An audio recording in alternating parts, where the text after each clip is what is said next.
Lunch time, রাতের খাবারের সময় হয়ে গেছে। এই নাও তোমাদের খাবার, এই যে খাবার, মজা করে খাও,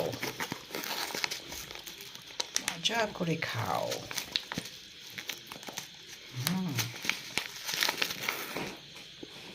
এই যে আরো দিলাম, পেট পুরো খেয়ে নাও।